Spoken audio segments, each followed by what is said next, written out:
उदालगुरि जिल्लानि बोसोनगिरि एबा नलबारि बिया बाथौ गुथुमनि फोसावगिरि आबौखौ आयदानि सायाव खेंफोरथि होनो खावलायगोन। आयदायानो जाबाय सुबुं माहारिनो सिजौआरि गियान स्पिरिचुवेलनि गोनांथि, बिनि सायाव खेंफोरथिनि थाखाय आं खावलायगोन। गिबियावनो दिनै बाथौ बिबुंसार नायगिरिनिसिम रायजो राजानिसिम आंनि गिबि साबायखर बावग्रोनाय थाबाय। दा जाबाय मा स्पिरिचुवेल अर्थात आध्यात्मिक मानसिनि जिउआव नांगौ जायो आरो बे नांगौ जानायाव जों गोबां सावरायनो गोनां जायो। जे जोंनि गेजेरावहा सिजौआरि गियान दंना गैया आरो बेखौ माबादिहै जोङो बाहायनो नांगौ बिनि सायाव जोङो सावरायनाया गोनां। गिबियावनो जों मिथिग्रोनांगोन सुबुङा मा, जोंनि मोदोम सिङाव मा दंमारो। बेयो जादों सि एबा आत्मा। बेखौ संस्कृत रावावहा आत्मा होननानै बुङो आरो बेखौ इंराजि रावावहा सल्ट होननानै बुङो। बे बुस्थुआ मानसिनि देहायाव थायो। बे सिजौआ सोर आरो बे सिजौखौ मानो मिथिनांगौ जाहोन, बाथौ धोरोमाव दंना गैया, बे मोनसे सोंलु सिखारो। गुबुन गुबुन धोरोमाव बे सोंलुआ सिखारो जे बे धोरोमाव स्पिरिचुवेल दंना गैया, बा आध्यात्मिक दंना गैया, बा सिजौआरि गियान दंना गैया। नैबे सोंलुआ बारे बारे सिखारबाय थायो।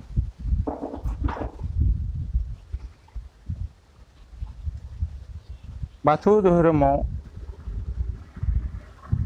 सिजौआरि गियाना बा सिजौ आत्माया दंना गैया बेखौ माने सोंनाय जायो। बाथौ धोरोमाव सि माने सोलेर एबा आत्मा, जौ माने गोजौ देरसिन परमात्मा, सुप्रिम सल्ट होनना बुङो बेखौ, परमात्माखौ। बे परमात्माजों सुबुङा लिंक थायो। बे बयनिख्रुइ गोजौसिन, बयनिख्रुइ देरसिन, बयनिख्रुइ गोहोगोरासिनखौनो बेखौनो सुप्रिम सल्ट होनना बुङो। बेखौनो इसोर होननानै बुङो, गड होननानै बुङो इंराजियाव। बे जाबाय जोबोद आनन्दमय, रंजालु। बे जाबाय खुनु दुखु गैया, सुखु गैया, खुनु मोनसे साननांगौ गैया। बे अराय बे बुहुमनि मोनसे आनन्दमय, बेयो जेरावबो आखा फाखा। दा बे कारनावहा बेखौ बुहुमनि मानसिफ्रानो नागिरो, आरज गाबो आरो बेखौ मोननोनो हास्थायो। बिदिनो जोङो बोर मोननो लुबैनानै दिनै धोरोमखौ दहाय लानानै मा खालामो, बेवहाय आन्थु खेरायो, खुलुमो, गोबां रोखोमै गोबांहै खालामनायखौ जों नुनो मोनो। बे जाबाय गड, इसोर, बोराइ बाथौ। बेयो खुनु अस्त्रजोंबो थैया, बारजोंबो थैया, अरजोंबो थैया, खुनु मोनसे थानाय बा थैनायनि लामा बेयाव गैया। अराय आनन्द, अराय बेयो अमर। बेखौनो बुङो गड, इसोर, बोराइ बाथौ। बेखौ एबा सि एबा सोलेर बुङो। बाथौ धोरोमाव सि तत्वखौ मोजाङै बिजिरना नायो अब्ला मा जायो, इसोर, जिब आरो बे मुलुग, बे मोनथाम रोखोमै दङ। बे मोनथाम रोखोमावहा बे मोनथामा गुबुन गुबुन नङा। लावबा लासोम, खावबा खासोम, आदा गोसोम, थियाव बारसोम। बे ओंथि नायोब्ला इसोर एबा बोराइ बाथौआ सोर जिब, आरो बे मुलुगा बिनि मोदोम जेरै जोंहा मोदोम दङ आरो सिबो दङ बिदिनो दुलाराय गासै जिबा बिनि जिउबारि बिनि मोदोम इसोरा गासै बिनि सि बिदिनो इसोर मुलुग मैथो इन्द्र बाथौआ मोनबादों सोरजिदों जेरै हा दै बार सान आरो अख्रां जों मानसि महर सोरजिनानै बेयावहा गावखौ गावनि सिखौ एसे सोना होनानै मानसिखौ सांग्रां खालामदों खारनो बारनो मावनो दांनो बे खाबुखौ बै सियानो होदों बेल' नङा जिब जुनार दाउसिन दाउला एम्फौ एनला बायदि बायदिसिनायावबो सिया दं बेखौनो गोथां समाव बेखौ जिउ बा सोलेर बुंनाय जायो बे सि गियानजों सुबुङा थार गियान मोननो हायो सि बिजिरगिरि जाब्लासो दुखुआ खारो सिखौ एबा बिजिरना नायाब्ला सिनि बाथ्राखौ मिथियाब्ला मा जायो बेखौ मानसि अकल थोंजों हमना लायो बेनिखायनो सिखौ जोङो बिजिरनो नायनांगौ सि तत्वखौ मोजाङै बिजिरना नायो अब्ला नुयो जेसे सिजौ एसे बाथौ नाथाय जों गासैखौबो गुबुन होननानै सानो गुबुन होनना सानोब्ला रावनिल' फाराग सोरबा बुंगोन आं बुंनायानो गासैबो थिग आं लिरनायानो गासैबो थिग नाथाय बे जाबाय मा गाव गावनो मोनसे अहंखारि भाब लानानै बे मानसिया मुं दोननाय साननायखौ बे बुहुमाव गोसारनानै गावैनो गायसनना लानाय बेबादि मिजिंहा बे मन'भाबा फैयो थांना थानाय समाव बे बाथ्राया फैयो आरो बे थांना थानाय समाव बे नांलाय खोमलायनि बाथ्रा बै लिरनायासो आंनि बै बुंनाया आंनि खौरांखौ गनायनांगौ नोंथांमोना होननानै बे नांलाय खोमलाय बाथ्राया बेयावनो फैयो जों सानो बे बोराइ बाथौआ गासैबो बिनि सोरजिदों खांदों फोथैदों बेनि अनगायै बे मुलुगाव रावबो गैलिया बेनो गासैबो सर्बजनता गासैबो बेनो खांदों बेनो सोरजिदों बेनो दैदेनबाय थादों बेनि अनगायै आरो जोंहा बे मुलुगाव रावबो गैलिया जेरावबो बे गोसारनानै दङ बेखौ अराय जों सिबिबाय थागोन होननानै सानो बे बुहुमनि मानसिफ्रा बेबायदि सानो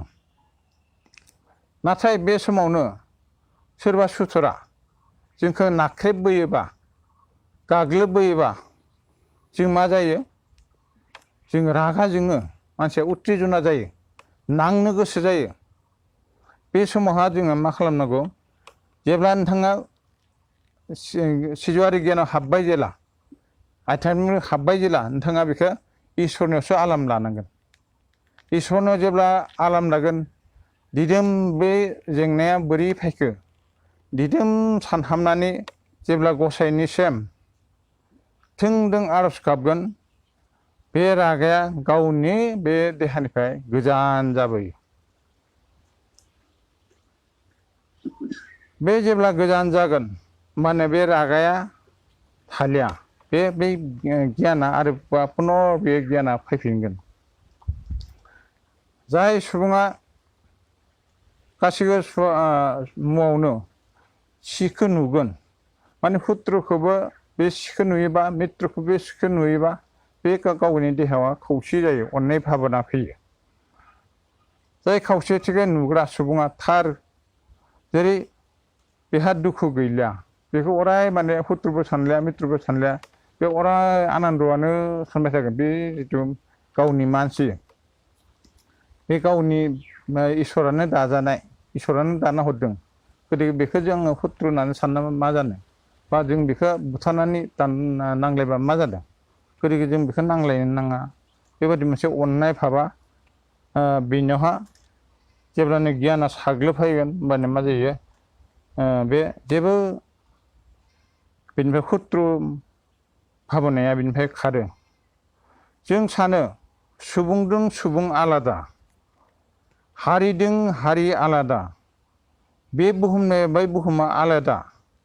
सान अखाफोर आलादा मोनसे जिउनिफ्राय मोनसे जिउआ मोनसे आलादा बे आलादा साननाय जाहोनानो मानसिनाव दुखुनि जाहोन दुखु फैबाय थायो बे आलादा साननाय सुबुंफ्रानो बेफोर गासैबो मा जायो मायाव गोलैयो माया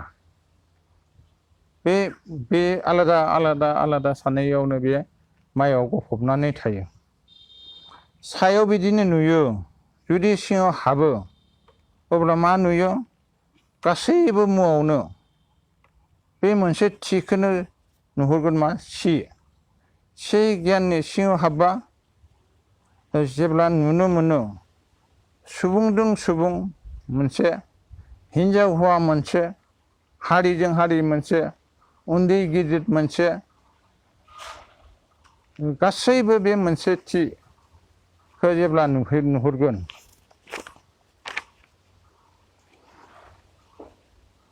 जेब्ला बे मोनसे थिखौ नुहुरगोन सहैनो हागोन बे जेब्ला मा जाहैगोन गासै गियानखौ आयत्त खालामनायनि उनावहा बेखौ सिब्राय एबा बे गुरु जानो हायो गुरुआ मायाव फैयो अब्ला जेब्ला मानसिफ्रा सानो सोरबा मोनसे मोजां ड्रेस गानबाय गुफुर ड्रेस बिथाङा सासे धर्मनि गुरु सोरबा गिरुवा पसाक गानना फैबाय बिथाङा सासे गुरु बे नङा गुरु जानोबा आसल गासै गियान आध्यात्मिक गियानखौ लाजोबनायनि उनावसो बिनि गोसोआ जेब्ला पियर साननाय फैगोन गासैखौ समान अधिकार सानगोन होमबासो बे सुबुङा मा जागोन गुरुनि मुं लानो हागोन बा गुरु जाहैगोन जाय सैथोखौ मिथिगोन बेहा मा जागोन दुखु गैलिया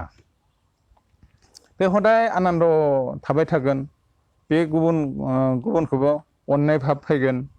माने गावखौ अनगोन जि जुनादफोर फैगोन बेखौ अननाय भाब फैगोन आरो बे खुनुफोरखौ हुथ्रुनानै साना बे आनन्दआनो आनन्द बेनि मनोभाबा फैबाय थागोन बेखौसो गुरु होननानै बुङो लावबा लावसोम खावबा खासोम आदा गोसोम थियाव बारसोम अराय हाबा माव नाथाय खासावदों दा खाजा मोनफ्रोमबो हाबायावनो मोजां गाज्रि गलाय मोन्देर थायो जोबोद मोजां हाबा मावब्ला एसे नङा एसे गाज्रिया थाफादेरो जोबोद गाज्रि खामानि मावबा एसे नङासो मोजाङा बेयाव हाबनानै थाफेरदेरो बे मोनफ्रोमबो मोजां गाज्रिनि फिथाइया मोजां हाबा मावनायनि फिथाइया मोजां गाज्रि हाबानि मावनाया गाज्रि फिथाइ थायो नाथाय मोजां गाज्रि मोननैबो बे सिजोंसो खाजानाय बेखौनो बुङो बन्धन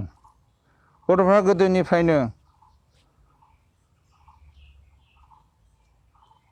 हाबा मावनाय समाव जों बुंदों बर'फ्रा गोदोनिफ्रायनो लुब दा खालाम जों मोनफ्रोमबो खामानियावनो जोंनि मानसिनियावहा मोनसे कर्म बे कर्म मोनसे खामानियावहा बेरखाङो बेनो मोनसे गोहोमनि रुप लायो बे रुपानो मानसिनि मोनसे आखु बे आखुखौ मानसिया गावनो दायो गावनो सेफायो बे आखुआनो बेनि उन जोलैनि थाखाय बे मोनसे फिथाइ थायो बे जि मानसिया जि आखुखौ दायो बे आखुआनो बिनि सोनखारि जायो बे बुहुमनि जेनेबा धरिलक जोबोद मोजां खामानि बे समाजनि थाखाय बे देशनि थाखाय मोजां खामानि मावनाय सुबुंखौ बयबो बुंगोन जे बिथाङा जोबोद मोजां अनसुला जोबोद आनन्द बिथाङा अराय सम मोजां खामानि मावलांबाय जुगे जुगे बिथांखौ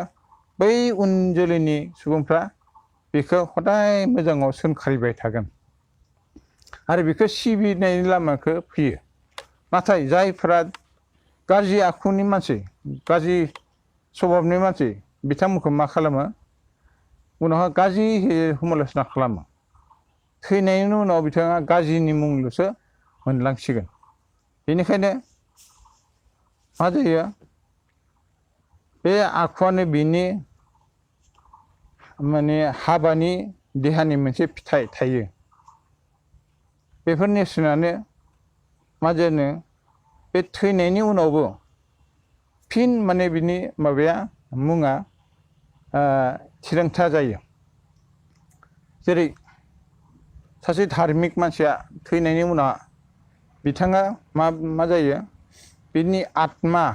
बिनि सिखो मा जायो बै गसाइया बिनि जिथु मोजांनि थाखायनो बेखौ मोजां लामा दिन्थिना होयो आरो बेखौ मोजां माने न'खराव बियो पुनर मोजां न'खराव बियो जोनोम मोनफिनो बेनिखायनो जोङो बे बुहुमाव बाथौआरिफ्रा मा खालामनांगौ जे जोङो गासैखौबो अनसायनांगोन गासै बिथिङाव मोजां खामानियावहा मावनो सोलोंनांगोन मिसा बाथ्राखौ जोङो बेवहाय लाबोनो नाङा आरो बेबादि खालामोबा उन जोलैनि थाखाय जोङो मा जागोन बे मोनसे अराय सोंखारि जाबाय थागोन आरो बेखौ मा खालामगोन जेनेबा अराय माने बेखौ मुं खालामनानै गसाइनिसिम आर'ज गाबनानै जाहाथे बै सुबुङा आलो गोजोन जिथु दिदोम आनन्दमयक बैसिम थांनो हानाय लामाया बिथांनि जिउआव मोनगोन बेबादिनो जोङो आध्यात्मिकखौ मोजाङै सानना नायोबा जों बाथौ धोरोमाव खुनु हिंसा खुनु नांलाय खोमलाय जों खालामनो मोना आरो खालामबो नाङा आरो जेसेबां हायो बे बुहुमाव बाथौ धोरोमनि गेजेरजों जों सुबुं माहारिखौ मोजां गियान होनानै बिथांमोनखौ माने मोजां लामा दिन्थिनानै जोङो मा खालामनांगौ इसोरनि सायाव लामाखौ खिथिनांगौ बेखिनियानो साबायखर थाबाय सुबुं माहारिनो सिजौआरि गियान स्पिरिचुवेलनि गोनांथि बिनि सायाव खेंफोरथि होबाय बिनि थाखाय बोसोनगिरि एबा फोसावगिरि आबौनिसिम रोजा साबायखर बावबाय बे समाव बाथौ बिबुंसार नायगिरि साफ्रोमनिसिमबो आङो साबायखर बावहरदों आरो दिनैनि बे बाथौ धोरोमारि सावरायनाय बे हाबाफारियाव हांख्रायनाय बायदि फैनानै बाहागो लाफैनो थाखाय आलासि बिथांमोननिखौबो आङो साबायखर बावबाय आरो नुवाथारि आनान गसाइ बोराइ बाथौआ बयनोबो जाहाथे देरहासारनाय जौगानाय गोजोन लामाखौ जाहाथे हरो बेखौ आर'ज गाबनानै दिनैनि सावरायनाय बे हाबाफारिखौ एसेयावनो फोजोबथ'नाय जाबाय गोजोन्थों। दहाय आफा बोराइ बाथौ।